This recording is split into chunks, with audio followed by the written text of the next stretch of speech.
Pero sale una notita más abajo que en Sudáfrica Victoria está funcionando súper bien sin horas de frío. Pero no hay un estudio científico que lo vale. Entonces, mientras no existe un estudio científico que lo vale, la información técnica va a seguir igual. Biloxi también es una variedad que aparece con 150 horas de frío necesarias para poder producir. Pero en Perú está a orilla del mar, las temperaturas mínimas en ciertos campos son de 14 grados al año. No hay temperaturas más bajas que esa. Y esto se debe porque Biloxi, Emerald, Victoria producen en la rama del año. Y esa rama del año no tiene ningún requerimiento de hora de frío porque está brotando y a la vez que brota sale la fruta. Las horas de frío es un indicativo, un parámetro que se utiliza para que las plantas en dormancia puedan despertar. Las plantas entran en dormancia por el efecto del largo del día. Acá el día es parejo, entonces las plantas no detectan que viene el invierno. Que eso, como siempre lo repite, ya parece disco rayado, pero es que es lo más relevante de acá del trópico. Las plantas no entran en dormancia porque el día nunca se acorta. El día permanece más o menos siempre igual. Entonces siempre está en una primavera constante. Entonces si una planta no se duerme, no necesita despertar. Y las horas de frío es un mecanismo para que la planta despierte. Entonces llega el invierno y la planta empieza a acumular horas de frío. No es que lleve un contador de horas de frío, sino que a cierta temperatura se sintetizan o se dejan de sintetizar ciertas hormonas. Entonces cuando alcanzan niveles cruciales y viene calor, ya la planta está lista para brotar. A eso se refiere a las horas de frío. Es una temperatura que necesita ese tipo de planta para un proceso fisiológico que la deja lista, que para cuando vengan las temperaturas brote. Pero son plantas que duermen. Y aquí las plantas no duermen.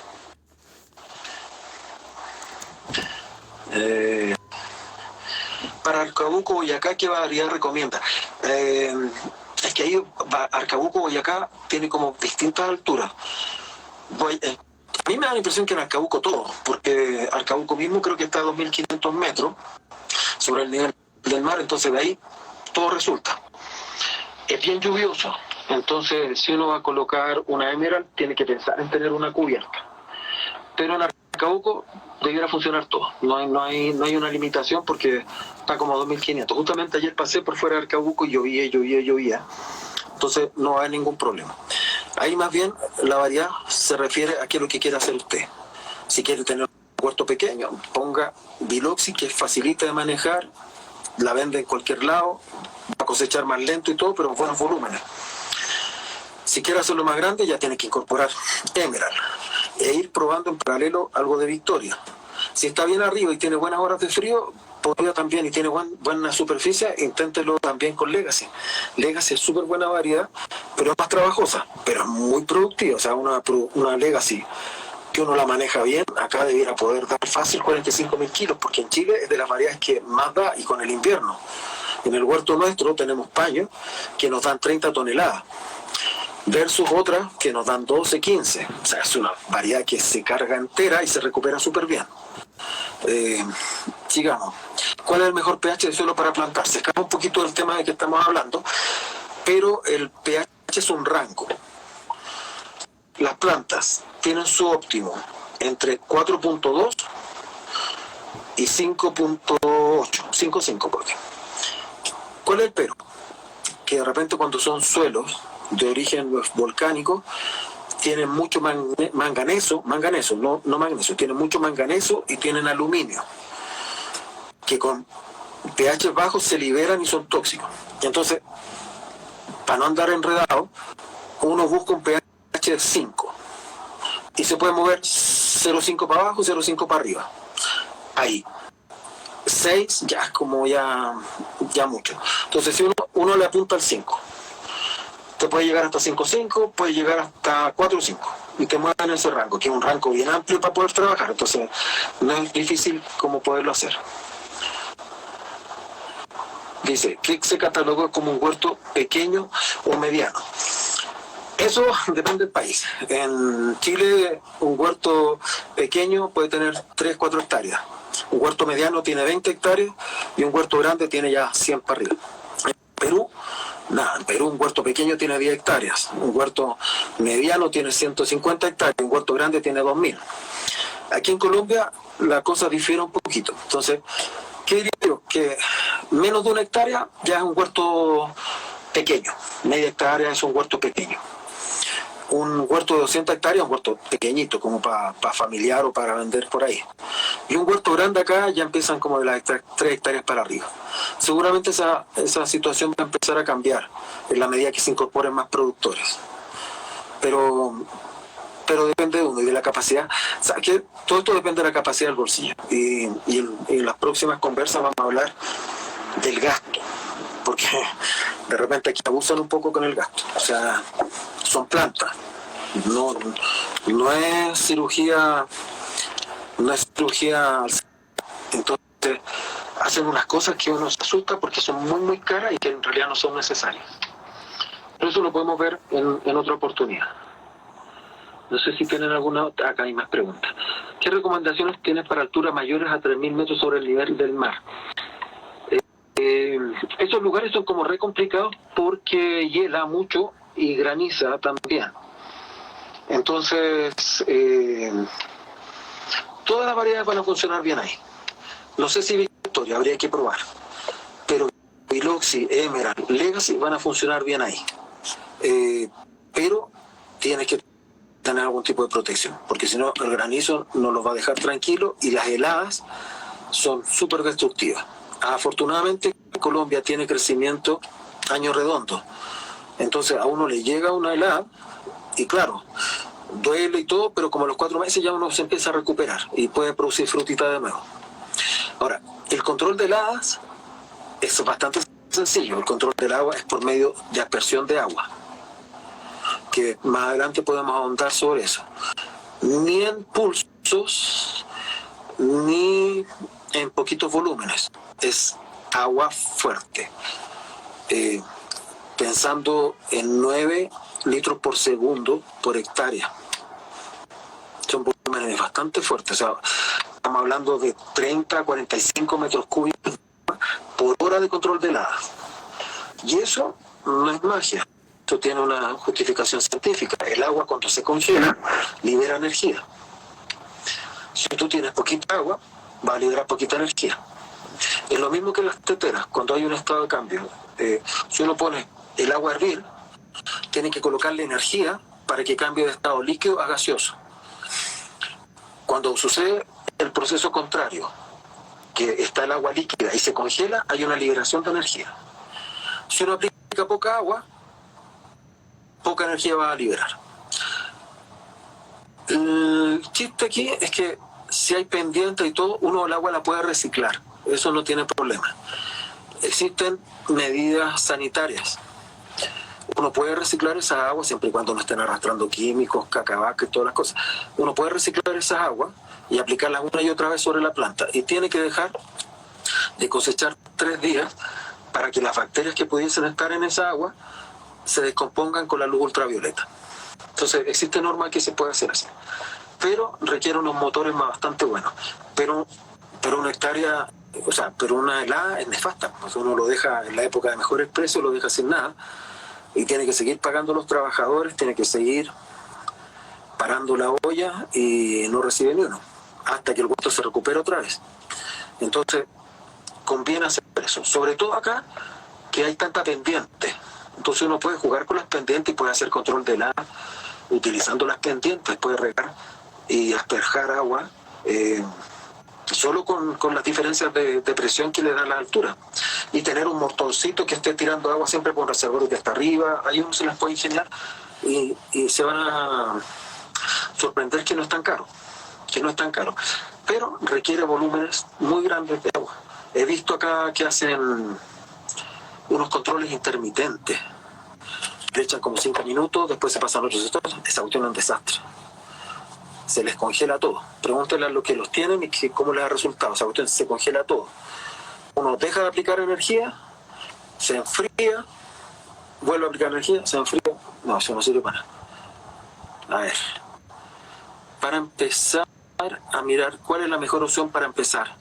nos recomiendas un huerto, se puede tener 2 variedades y de cuántas plántulas.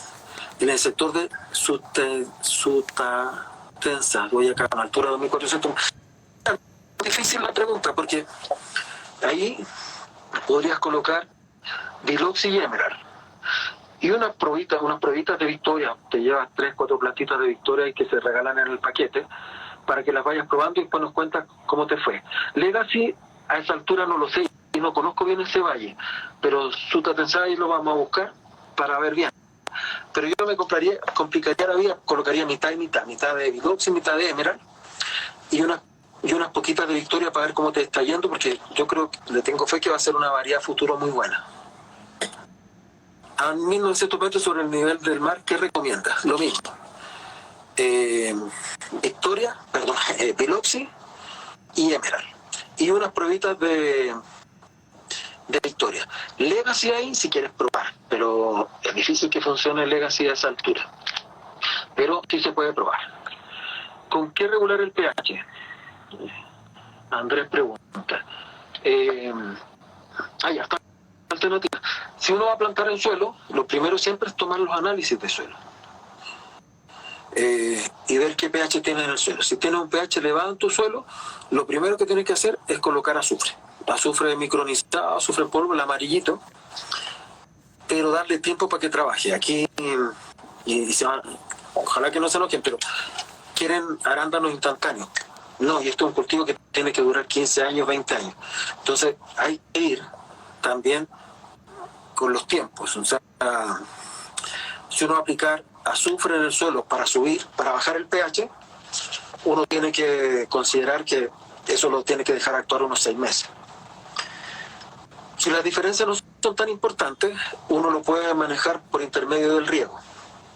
Ahí también hay varias alternativas. Está el ácido fosfórico, el ácido cítrico y también, que es el que más yo ocupo, que es el ácido nítrico. El ácido nítrico, aparte de ser una fuente nitrogenada, es muy barato. Uno lo encuentra en todos lados, no es complicación porque se ocupa para limpiar ladrillo. Entonces en la ferretería uno encuentra ácido nítrico al 60%, 46% y uno ahí va haciendo las pruebas. Lo primero es comprarse un pHímetro económico, ¿no? Y calibrarlo seguido. Por experiencia, los pHímetros económicos y los pHímetros caros se echan a perder igual o se los roban a uno. Entonces yo ocupo puro pHímetros de 20 lucas y se va calibrando permanentemente. Entonces uno tiene que saber su pH. Y en ese caso uno debiera regar con un agua. Si estás con el pH muy alto, uno regula su agua de riego a que sea con un pH 5. Si el agua está bien, regula a 5,5. Pero ahí es re importante que el agua de lluvia es ácida. Entonces si uno tiene acceso a agua de lluvia y no tanto de correntía, porque cuando hay correntía hay muchos carbonatos, uno casi no tiene que agregar nada. Le agregan los fertilizantes que son ácidos y con eso ya uno llega al pH del agua que necesita. Entonces esa parte es súper simple, yo no me complicaría. Salvo que tengas un agua que tenga mucho calcio y que te salga un agua de pH 7,5, claro, ahí ya hay que meterle ácido. Y en ese caso el ácido más barato y menos peligroso para manipular es el ácido nítrico. El ácido fosfórico es súper bueno como fuente de fósforo, pero uno no puede estar pensando en el ácido fosfórico para acidificar.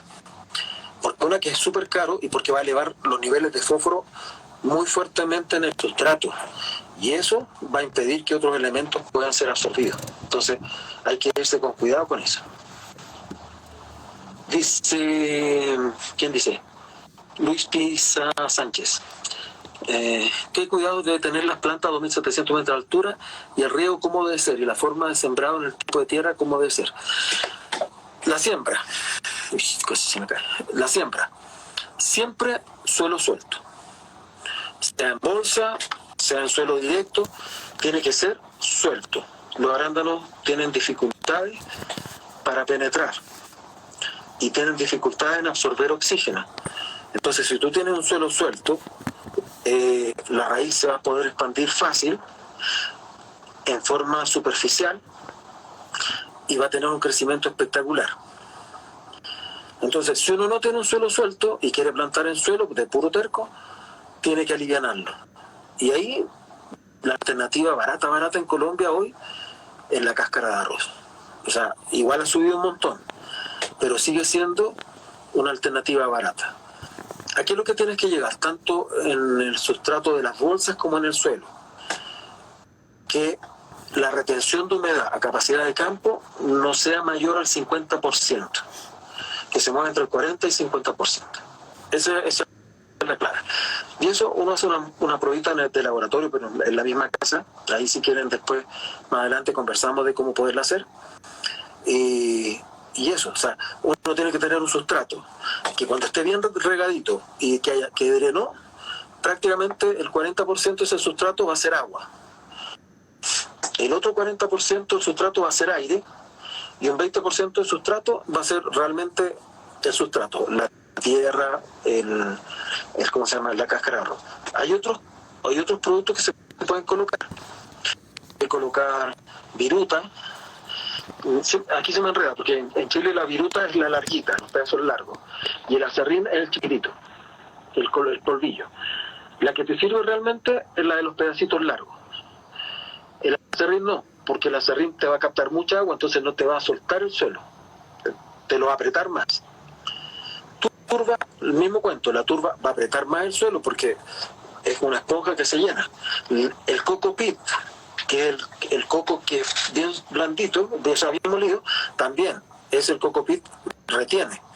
Entonces, si uno quiere alivianar suelos, que es como la tónica de acá, porque aquí la mayor parte de los suelos son pesados, uno tiene que colocar pedacitos más o menos grandes, cascarilla de arroz cruda, corteza, puede ser corteza de pino, molida, pedacitos, no sé, pues de 1,5 centímetros, 2 centímetros, no mucho más grande que eso, porque si no es un palo que uno mete ahí que ocupa espacio y no deja crecer raíces. Hay unas tierras de capote que también pero que legalmente no están permitidas usar, pero que son bastante buenas porque son suertecitas, pura hoja.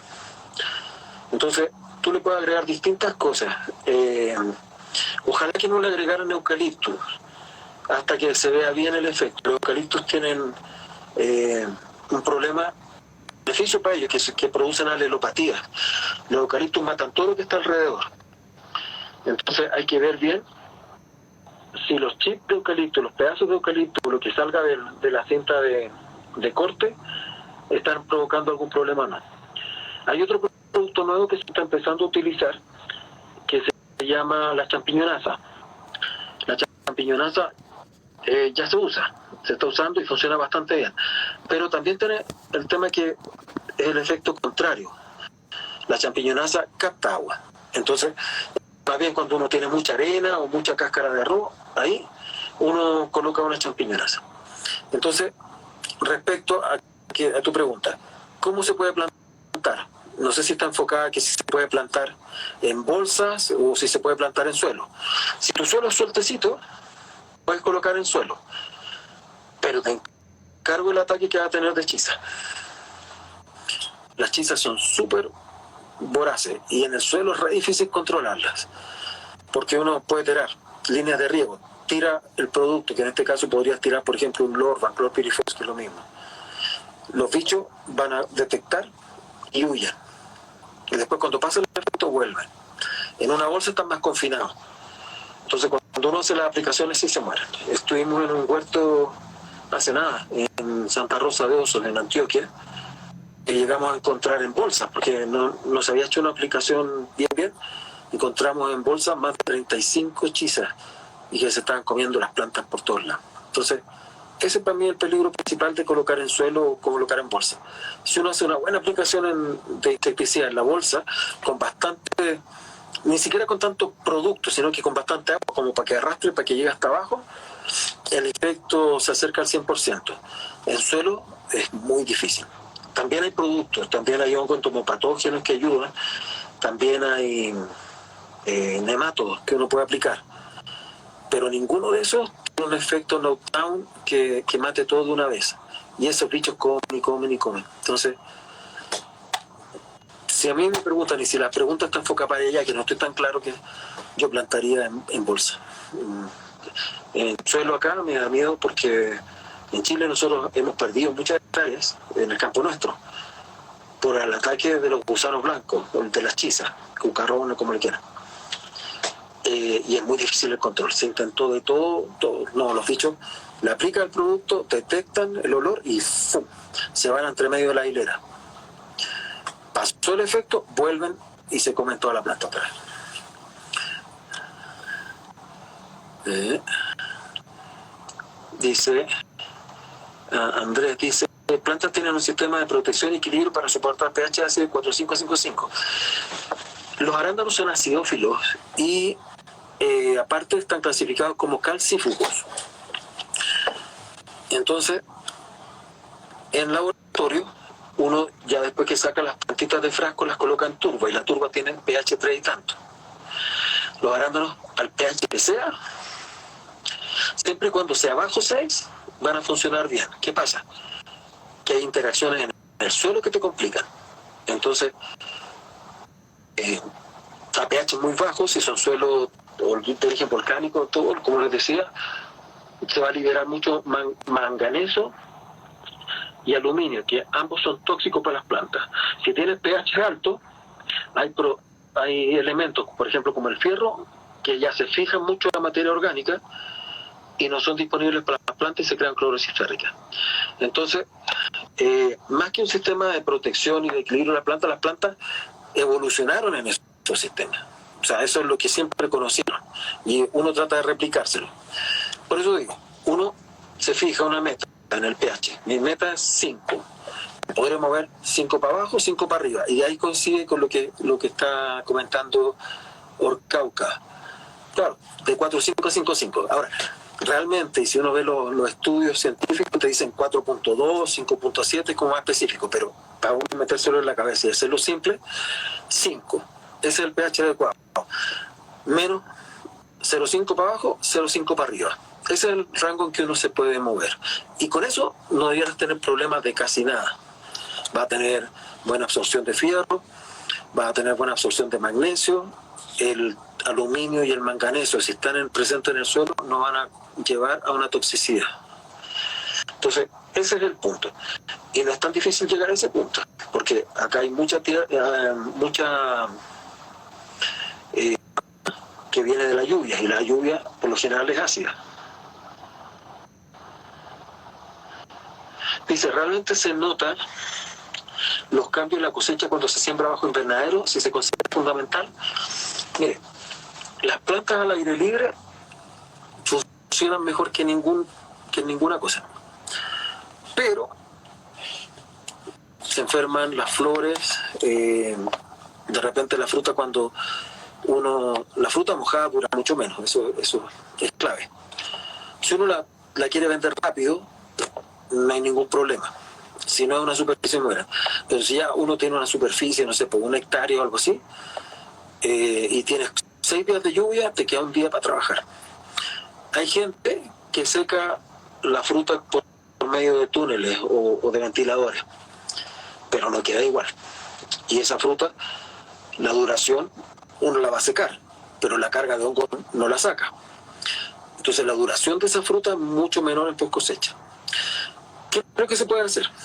Uno puede tener un sistema mixto. No sé, hay que sacar las cuentas. 1/3 del campo techadito y 2/3 al aire libre. Entonces, ya si viene malo el clima, uno va a trabajar debajo de los techos. ¿Cuáles son los mejores techos? Que ya no estamos adelantando los temas de las próximas reuniones, pero ya. Los techos mejores son los que son más ventilados, pero hay que tener cuidado con los sectores que hay heladas, porque cuando hay heladas uno necesita tener una buena aislación y ayudarse con el riego. Entonces, hoy día se están haciendo invernaderos espaciales. Hay un conocido mío que hace unos bien buenos, que se llama John Montaño. John Montaño está haciendo unos invernaderos espaciales a costos bastante razonables y que ayudan muy bien. Y les pueden poner cortina a los lados. Eso es espectacular, porque los invernaderos espaciales permiten una súper buena ventilación, y aparte de una buena ventilación, entran las abejas, salen las abejas, tienen buena polinización. Entonces, si usted dice, ¿es fundamental tener plástico? No, no es fundamental. Es más bien un tema de manejo. O sea, de repente uno ya está tostado con el agua, porque llueve, llueve, llueve, y entrar a cosechar y salir todo mojado, que la fruta mojada. Entonces, se puede hacer un sistema mixto, tener un pedacito tapado, el otro pedacito al aire libre. Ahora, eso tiene que ver también con los pájaros que tenga, si tiene granizo, no tiene granizo, todas esas cosas hay que considerarlas. Porque si tiene granizo, toca gastar las monedas para poner una malla antigranizo. Si tiene pájaro, se puede ocupar la misma malla antigranizo y se le cierra por los costados para que, con malla de pájaro, para abaratar costos, para que no se metan los pájaros. Todo eso depende de uno lo que quiera hacer y también de dónde llegue el bolsillo, porque hablar es re fácil, pero pagar la factura es más difícil. ¿Se debe fumigar el cultivo con qué producto? Luz Sánchez. Pero eso ya es como unas 6 clases, porque esa, ahí sí que hay... ese tema lo vamos a dejar para más adelante, porque es un tema demasiado largo y no es tan solo un capítulo, porque hay que hablar de fungicidas, de insecticidas, acaricidas que están apareciendo. Entonces, eso, para responderlo así nomás, está difícil. Pero sí, se tiene que fumigar el cultivo, porque es un cultivo artificial. Entonces, como cultivo artificial, va a tener problemas de hongos, va a tener problemas de bacterias, de insectos, todos se van a ir a comer ahí. Pero eso ya, los programas, ya es otro momento. En ese sentido de las heladas y granizo es recomendable cubiertas plásticas, o mejor sería casa sombra con antigranizo. Yo en el vivero de Catá instalamos casa sombra con una mallita blanca como para que las plantas crezcan bien. Lo tratamos de hacer bien firme, pero yo cacho que cuando venga un granizo igual nos va a hacer un poco de daño, porque se va a hundir un poco. Pero si tienes helada, uno se puede proteger con agua y también con plástico, porque las heladas son muy destructivas. Entonces, si es un sector heloso, yo creo que le daría las dos cosas, pero sobre todo el agua, pero en volumen, no es que uno le tire pipí de angelito, o sea, tiene que ser buena cantidad de agua, por lo menos 9 litros por segundo por hectárea. Y 9 litros por segundo por hectárea, saco la cuenta de una, 9 por... 9.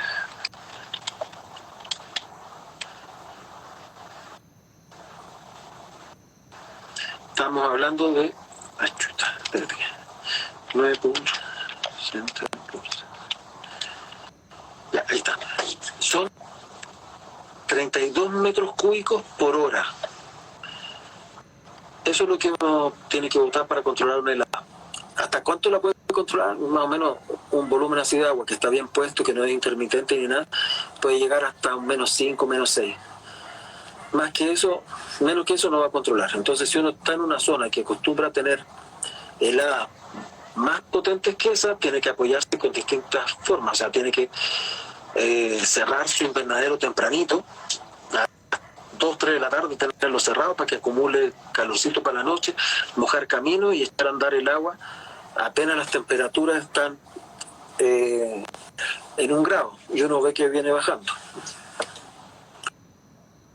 ¿Qué variedad es la que mayor grado Brix trae? La que está más madura, ¿no? Si es eso. Es eso.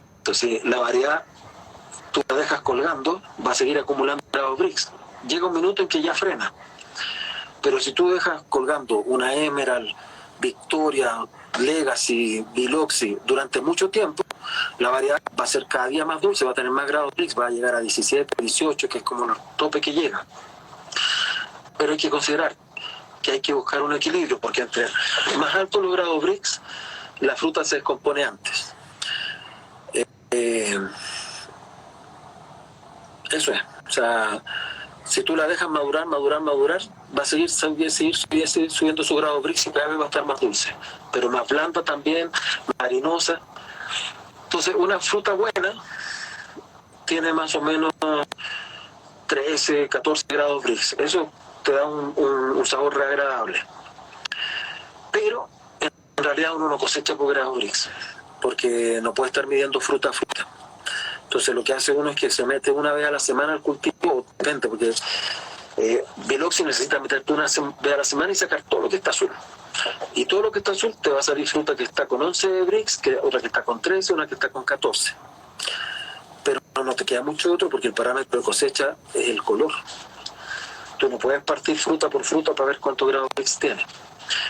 Variedades como Emerald, que son más firmes, y Legacy también, tú te puedes aguantar más tiempo. O sea, tú puedes cosechar cada 10 días y no vas a tener los grados Brix tan disparados.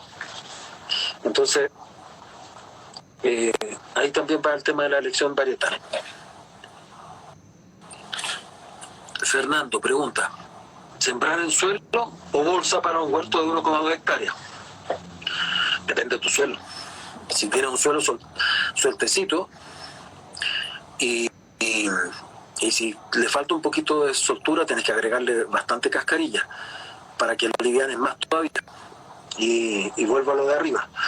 Ese suelo, las características que te tiene que quedar una mezcla que a capacidad de campo retenga entre 40 y 50% de agua, para que no se te sea tan secante, que tenga cerca de un 40% de aire en el mismo suelo, y el resto que sea el material que tenga. Y qué tan valiente va a ser con el control de hechiza. Ahora, si le pones plástico, un paréntesis, siempre que uno va a cultivar arándanos en suelo es con camellón. Eso es una regla, porque necesita drenaje. Entonces uno hace su camellón, tampoco hace una cosa grande, o sea, puede hacer un camellón de base que tenga 80 centímetros, que ojalá te llegue a unos 30, y ahí tú haces una súper buena mezcla. Y le colocas 2 líneas de gotero, pueden ser cintas, que son espectaculares para el suelo, porque va a tener regadores cada 10 centímetros, entonces eso te va a dar un área de riego espectacular. Pero te toca hacer monitoreos constantes para ver si tienes hechiza, que siempre va a tener. Entonces le pones un plástico, que por lo general uno ocupa un plástico de fresa, tampoco se va mucho la complicación del cubresuelo. Cubresuelo igual es caro. Y le colocas un plástico bueno, un plástico de fresa, que te va a durar 3 años, y después ya de los 3 años ya no te queda otra, si así es la vida. El plástico no es eterno. Y después cambiarlo no es difícil. Y son baratos, son plásticos baratos. Pero tienes que estar atento a los insectos de suelo. Huertos en suelo funcionan súper bien, pero tiene que ser un suelo liviano. Cuando es el suelo pesado, funcionan, pero te demoran mucho tiempo en entrar en producción. O sea, yo conozco un huerto que está espectacular en suelo, con un suelo que está más bien durito, pero se ha demorado 4 o 5 años en llegar a ese estado. Entonces, cuidado. ¿Qué dice aquí? La planta, lo ideal es en bolsa o en tierra directamente. Yo creo que está preguntando lo mismo, si la plantación posterior en bolsa. A mí me gustan más las bolsas. Encuentro que son mucho más fáciles de manipular. Tú le puedes cambiar los parámetros súper fácil, y el costo anda por ahí. Tampoco es que sea tan distinto, no es tan diferente. O sea, preparar un buen suelo, prepararlo de buena manera, tiene un costo importante. Y las bolsas, hoy día uno puede encontrar sustratos de 110, 120 pesos el litro, que ya son sustratos mucho más asequibles. Estamos hablando de fibra de coco, que la fibra de coco cuesta 300 pesos, 400 pesos el litro. No, uno hace súper buenos sustratos a 100 pesos, 120 pesos el litro. Y ocupa una bolsa de 50 litros, 60 litros, 40 litros, depende de cómo ande tu bolsillo. Y funciona súper bien. Las bolsas mucho más rápido el crecimiento, muchísimo más rápido. Lo primero es porque controlan más los factores. Si te sale un insecto, lo matas facilito. Si quieres incentivar la brotación, tú le subes el nitrógeno y va a ir a la avena. Si tienes algún problema, alguna deficiencia, también modificas tu sistema, tu fórmula de riego, corriges En el suelo es mucho más difícil hacer eso. Es mucho más complicado. Las plantas en suelo tienden a crecer mucho más también, pero se demoran más tiempo. Entonces, si me preguntan, yo prefiero bolsa. Pero tampoco es que sea tan terrible ni tan diferente hacerlo en el suelo. O sea, las dos cosas se pueden hacer. Pero la bolsa es una evolución del suelo. Y lo otro es que en bolsa tú requieres mucho menos agua. Requieres menos agua, no sé, por lugares calurosos. Con mala suerte vas a necesitar 4 litros de agua por día por bolsa. Por 10.000 bolsas necesitas 30 metros cúbicos. Si estás en suelo, olvídate, tienes que echarle 3-4 veces eso, porque el agua se pierde por todos lados, es más ineficiente. Brian Steven Saugal, para una altura de 1450 metros, ¿qué variedades recomienda? Lo mismo, Biloxi, Emerald, y hacer pruebas de Victoria. Quedarse ahí unas 3-4 plantitas y ver qué tal, porque yo le tengo mucha fe. La he visto actuar ya en distintos lados, pero quiero estar totalmente seguro antes de empezar a transmitir, porque igual son inversiones bien grandes. Legacy, no. Legacy sí que no. Legacy. Y probablemente podría ser Ventura. Pero también hay que hacer pruebas al principio. Así uno se va a gastar un par de añitos dando pruebas por todos lados para estar seguro, porque son inversiones muy altas para ser irresponsable y decir, ponle Ventura nomás y que va mucho, y que está.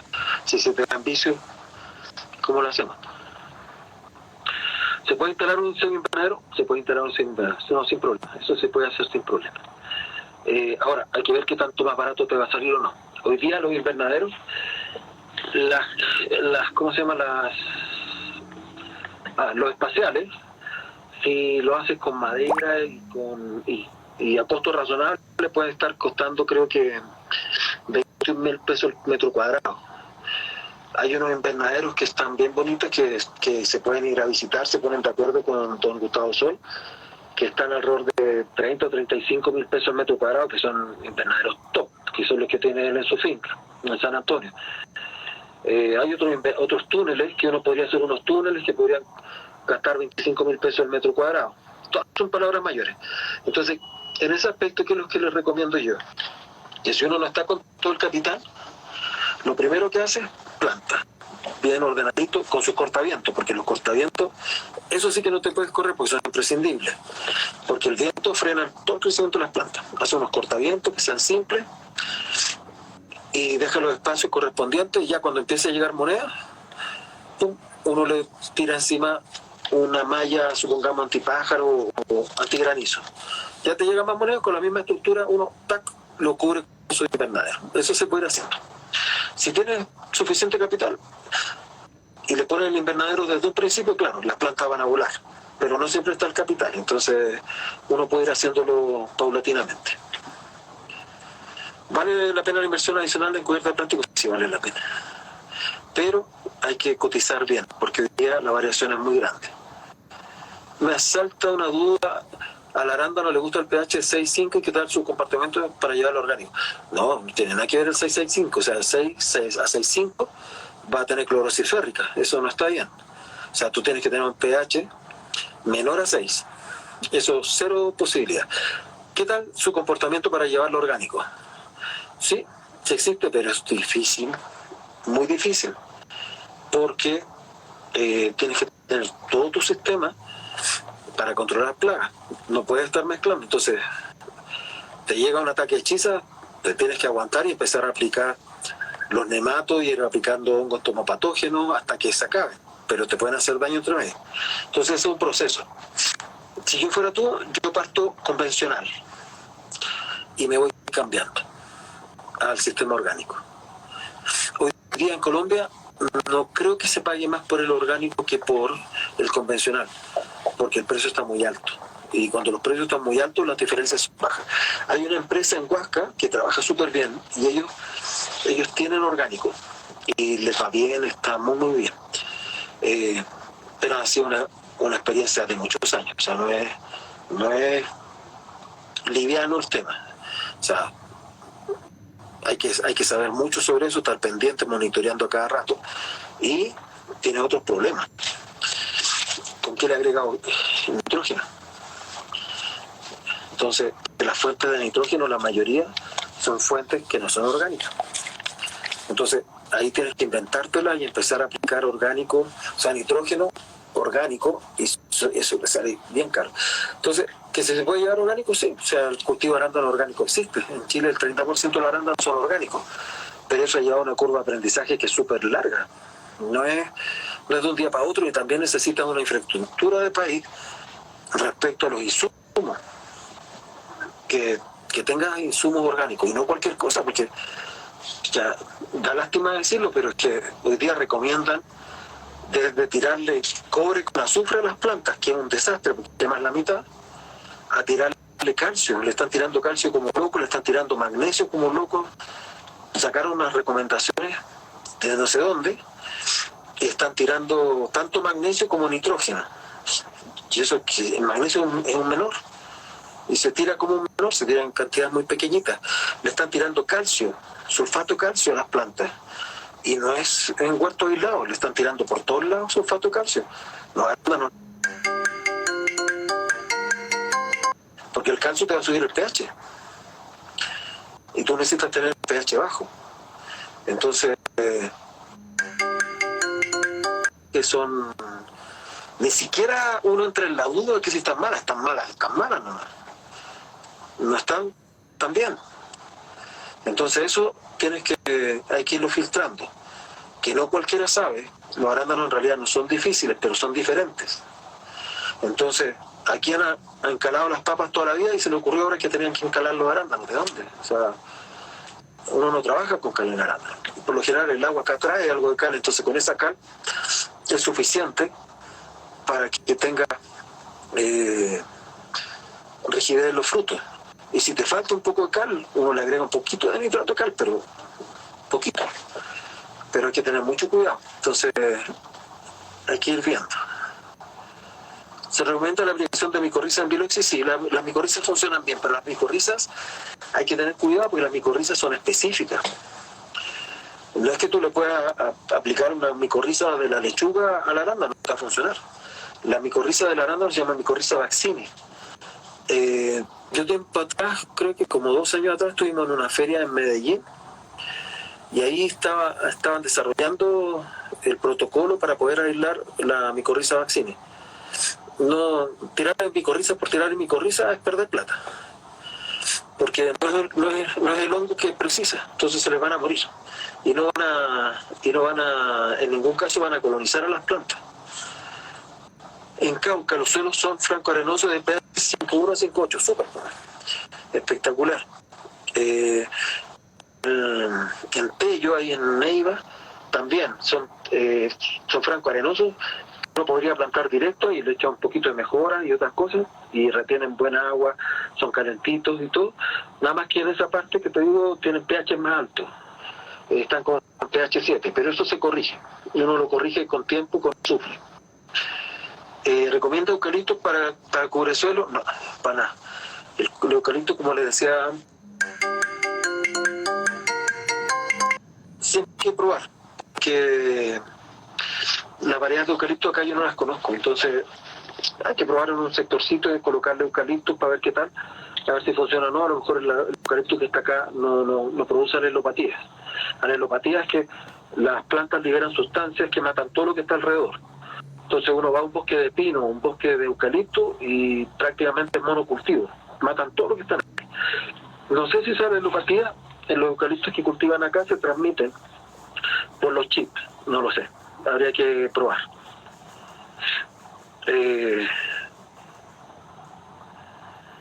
Más de 6 meses esperando su entrega. No entiendo para qué se promueven. No entiendo lo que me dice a mí. Debiera consultar directamente porque hasta hace 6 meses no existía ni siquiera arándano en San Antonio. Yo creo que puede haber un error ahí. Y fíjese bien a quién le hizo el depósito.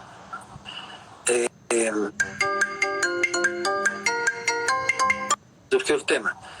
En el momento que se hizo la separación de la empresa anterior, de la cual nosotros estamos siendo proveedores ahora, se empezó a pelear con otras razones sociales. Entonces tiene que ver a quién realmente le hizo el depósito, si le hizo los depósitos a arándanos de chía o a quién. Eso creo que se lo puede consultar directamente a don Gustavo, que es. En el caso nuestro, cero posibilidad porque nosotros empezamos a trabajar juntos hace como 5 meses.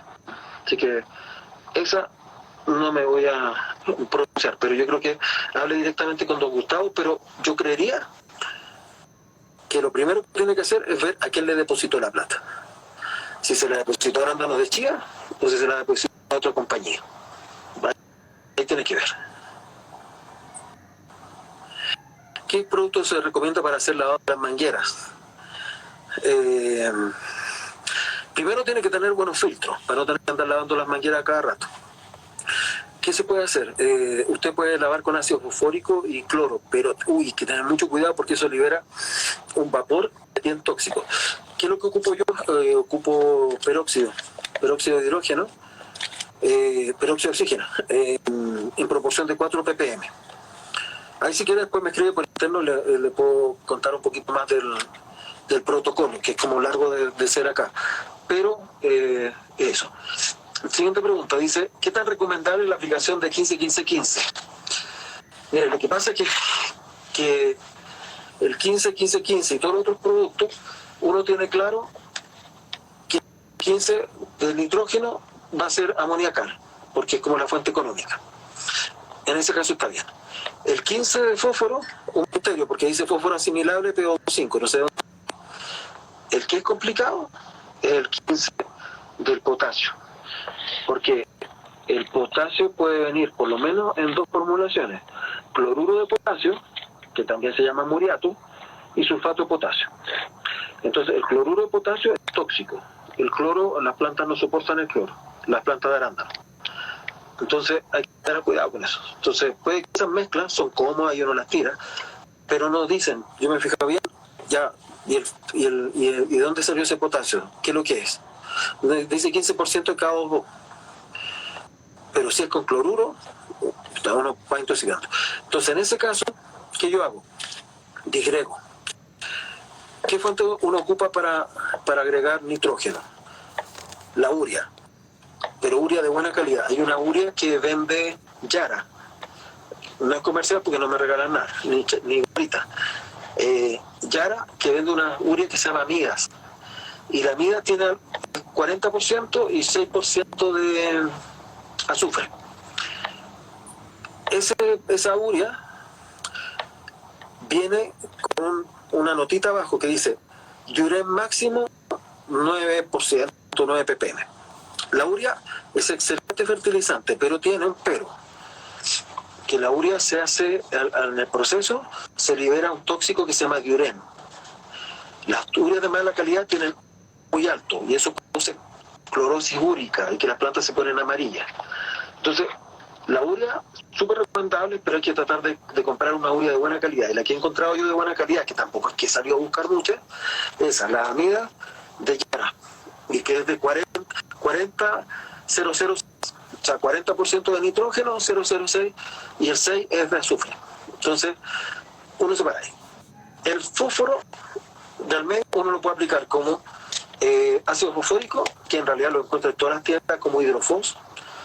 Ahí hay que calcular bien para no acidificar mucho y echar lo que necesito, porque tampoco se trata de llenar el suelo de fósforo, porque después hay ciertos nutrientes que no van a absorber. Y el potasio se tiene que aplicar como sulfato de potasio, que es fácil, no es tan fácil de encontrar, pero sí se encuentra y es muy soluble.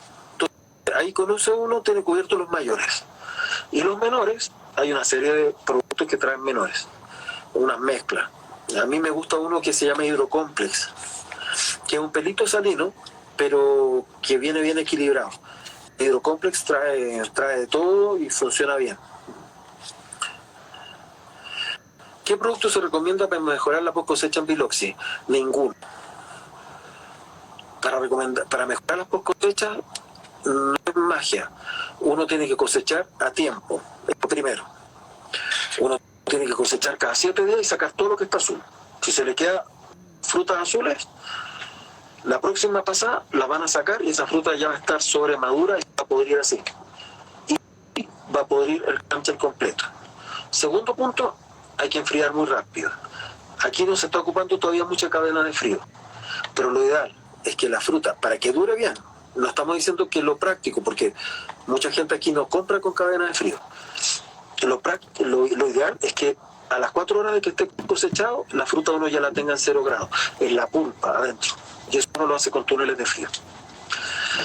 Cualquier otra cosa que implique, si no soluciona los problemas que lo llevaron a tener fruta blanda, es perder la plata. A veces pasa que cantidades excesivas de nitrógeno ablandan la fruta. Y tiene que ver porque el nitrógeno y el calcio ocupan la misma puerta de entrada. Entonces cuando uno le aplica demasiado nitrógeno, ¿no?, en la época de cosecha, la absorción de calcio es muy baja. Pero eso no se soluciona tirándole más calcio. Eso se soluciona teniendo una planta equilibrada, con el nitrógeno que necesita y con el calcio que necesita. Pero lo que necesitan las plantas de arándano de calcio es muy poquito. Entonces, lo primero es mantener una nutrición equilibrada. Ni mucho ni poco. Que la planta esté bien, que tenga su fruta, que no tenga una hoja así de grande, ni tenga una hojita chiquita. Luego de eso, cosechar bien. Estar cosechando bien. Y enfriar rápido. Y si hay un punto que agregar ahí, podría ser el transporte. El transporte hace mucho daño. Y aquí hay mucha trocha. Y la vibración, uno llega con poquito bloom, llega, aparte de poquito bloom, llega con dramas de ablandamiento. ¿Qué densidad? El ingeniero Gustavo Sánchez, ¿qué densidad recomienda el Legacy y Emerald en bolsa? La Emerald no es una variedad muy ancha, y es más o menos erecta, y se maneja bien. La Emerald yo la estoy colocando a 65 centímetros sobre la línea, y entre línea 2 metros para poder trabajar cómodo. Igual uno se puede achicar un poquito, 1,80 m, pero ya como que cada vez se empieza a venir la planta encima y las aplicaciones son más complejas. En el Legacy, sobre la línea se puede poner más separado. Uno podría colocar las plantas a metro y colocar entre línea a unos 2,5. Puede ser 2 también, pero hay que tutorar. Y toca hacer eso. Entonces, eso es un tema re importante. ¿Cómo incrementar el bloom? Ahí tampoco hay mucha magia. O sea, uno tiene que tener la planta equilibrada, que no haya roces, pero sabes que lo que siempre va a el bloom son las aplicaciones. Más que nada. Si hay viento, la hojita va a botar. Pero las plantas tienen su capacidad de producción de bloom normal. Y eso no varía mucho. Que se están haciendo muchas aplicaciones de productos que botan el bloom. Entonces se está aplicando harto jabón potásico, se están aplicando sapolinas, hay distintas cosas que uno está haciendo que te botan el bloom. Entonces, más bien hay que tener cuidado con eso. El excedente de lluvia que... El excedente de lluvia que queda en la malla antigranizo es nocivo. No, o sea, lluvia no pasa nada. ¿Cuál se considera la medida ideal para sembrar en tierra? Es decir, la profundidad. Tú tienes que plantar en camellón. Entonces un camellón decente serían 80 centímetros en la base y ojalá que en la copa tenga unos 30 centímetros, 35 centímetros. Y abajo, claro, que no tiene que estar sellado. Uno lo tiene que arar, tiene que soltar porque por ahí viene el agua. Pero la preparación buena, eso, un camellón de 80 centímetros con 30 35 centímetros en la parte alta. Con eso, más que suficiente. Ay, me equivoqué. ¿Qué se me hace?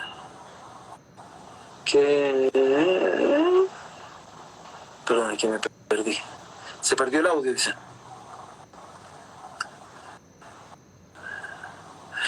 Vamos a tratar de averiguar un poquito, porque hay mucha pregunta para abajo, ya como que el tiempo se nos va. Y ya cuando se va el tiempo nos empieza a poner aburrido. Espérate, que no encuentro dónde iba. La ayuda, medida para sembrar en tierra, si ya la copiamos. ¿Cubresuelo ayuda para la helada? No he visto mayor efecto que eso. Al revés, creo yo. No, al revés, estoy seguro, porque lo que pasa es que si tienes pastito, tienes más donde congelar, entonces se libera más energía. Para control de helada, ¿existen productos químicos que aumentan el punto de congelación del agua? Sí, pero te va claro, o sea, si le echas sal, obvio, pero te van a dañar la planta. Pero ese no es el tema.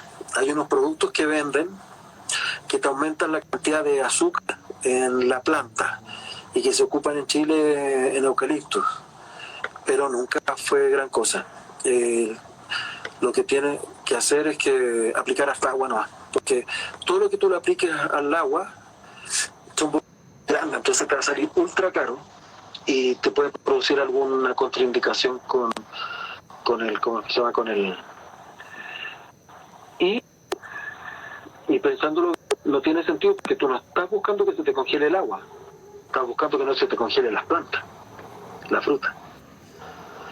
Entonces, claro, está a cero y se te van a congelar la fruta igual y si le pones glicol, el glicol va a estar sin congelar.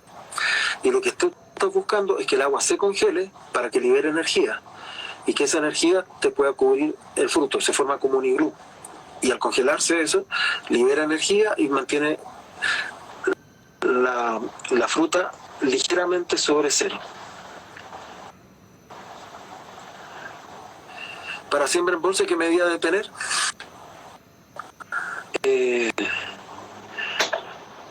Yo creo que con una bolsa 50 está cubierto. Igual hay bolsas de 70, pero con una bolsa 50 uno ya debería estar bien cubierto. Más chica que eso, no sé, complicado. Hay entre variedades, hay cierta... Por ejemplo, la Biloxi es una variedad que no tiene mucha raíz, tiene más área foliar que raíz. Ahí uno de repente se podría achicar un poquito, pero qué tanto y qué tanto que influye, no sé. Yo trataría de estar como en bolsas de alrededor de 50, que están funcionando súper bien y que uno, huertos que tienen bolsas de 60, y entre 50 y 60 están produciendo 30 toneladas por hectárea. Si tú te empiezas a bajar, tienes que estar muy encima de la fertilización y todo reponiendo a cada rato. ¿Qué precio tiene la planta? Eso lo podemos consultar por interno, por favor. Gracias por la conferencia. ¿Cuál es la variedad que se desarrolla mejor a mejor altura a 1700 metros? Lo que habíamos contestado hace poquito, las 4 variedades que estamos hablando, perfectas, pero hay que hacer pruebas con Victoria. Todavía no se tiren de cabezazo en Victoria. Hay que poner unas plantitas y esta cosa funciona rápido. A los 6 meses uno ya ve resultados. ¿Qué precio puede una planta ya en producción? Alrededor de 3 años. Ni idea. No lo sé. Yo creo que hay que tirarse un precio alto y si se lo pagan bien, si no hay que irse bajando. No sé, la verdad. Poca gente vende así. ¿Qué remito de nutrición de Durando? Es un capítulo completo. Ahí lo vamos a considerar para ver bien, pero es un capítulo entero que habla de los requerimientos nutricionales. Pero, ajeno a lo que todo el mundo dice, son muy básicos, son muy livianitos, pero tienen que ser equilibrados, con pH equilibrado y con salinidades bajas. Eso les dejo por mientras y después podemos hacer un live específico por eso. Las calistas nunca cambian el pH de los suelos tropicales, es una tradición ya revalada en trabajos técnicos evaluados. Claro que no, o sea, si tiene calizas no. Por eso, si tiene problemas de ese tipo, le va a tocar plantar en bolsa y se soluciona su problema de suelo.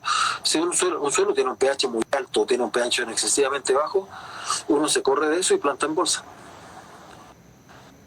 Salud, ingeniero, excelente tema. Me gustaría saber cómo se puede hacer para estimular más basales en mis plantas. Hay variedades que dan basales y variedades que no dan basales. Por ejemplo, Biloxi es una variedad que da muchos basales, pero si está sobrecargada, está estresada, no los va a dar. Si está profunda, no los va a dar. Si tiene comida de insectos, no los va a dar. Entonces, lo primero que uno recomienda ahí es que ver las condiciones básicas. Y ver primero cuál es la razón por qué no me están dando basales. Si mi suelo es muy apretado, me quedaron las plantas muy abajo, las tengo sobrecargadísimas. Eso. Emerald y Victoria son variedades de nueva generación que dan pocos basales, pero dan mucho lateral. Eso de los pocos basales es algo que se busca. La idea que dan pocos basales es porque en Estados Unidos se cosecha mucho con máquina, y la máquina es un mamotreto grande que se sube sobre toda la línea y que pone unos capachos aquí a la altura de la corona, y mueve la planta y empieza a caer la fruta. Entonces, cuando tiene muchos basales, los capachos quedan separados y mucha fruta se pierde por esa vía. Entonces se busca, con todos los crecimientos nuevos, que esto quede cerradito. lo más cerrado posible. Entonces, esas dos variedades son variedades de poca renovación basal, pero que una alta producción de laterales, incluso en madera vieja.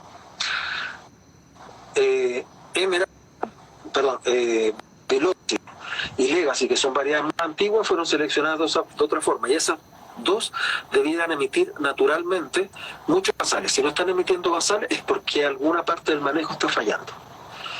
Y ahí no hay magia de aplicarle una hormona u otra cosa. Hay que solucionar el problema que le está impidiendo salir basales. En la experiencia de lo que he visto yo acá en Colombia es que, y lo que hablábamos al principio, cuando ustedes colocan una planta apretada, llena de raíces, que mucha gente se va a gloria y dice, uy, pum, mire, puras raíces. Esa cuestión no da nada de basales, le cuesta mucho tirar. Entonces hay que partir por una planta que esté bien. Si las plantas todavía están chiquitas y le cuesta tirar, le conviene desplantarla, amasarla, podarla un poco y partir de nuevo. Sufre un día, pero no va a sufrir 20 años. Vamos a hablar de la poda, sí, claro. Hay que hablar de esto. Muchas gracias, Inge, por la... No nos queda mucho tiempo más, a ver si podemos... esa era la última. Entonces, bueno, estuvo buena la conversación. El formato es súper simple. El live permite ser, vamos a tratar de repente que tener el live en el computador. A ver si puedo con eso subir algunos dibujitos y algunas cosas como para que estén más claras. Y ahí, bueno, yo hablo con Gustavo, que es el dueño de Arándano de San Antonio, y fijamos una nueva fecha, pero no va a ser muy lejos, y vamos viendo los temas. Todavía vamos en los temas previos, de qué es lo que hacer para llegar a un huerto. Entonces nos quedan bastante el tamaño de la bolsa, que lo repasamos aquí de pasadita, cómo hacer sustrato, cómo tener la bolsa, el riego que es necesario, todas esas cosas básicas, todavía nos falta conversar. Pero a ver si organizamos pronto, tal vez, no sé, para la próxima semana o para la próxima quincena, y le damos de nuevo con este mismo formato que es bien amable. Y eso, muchas gracias. Los dejo para ir a comer. Ustedes, ya comí. Bueno, cualquier cosa me avisan. Les dejo mi WhatsApp por si tienen alguna consulta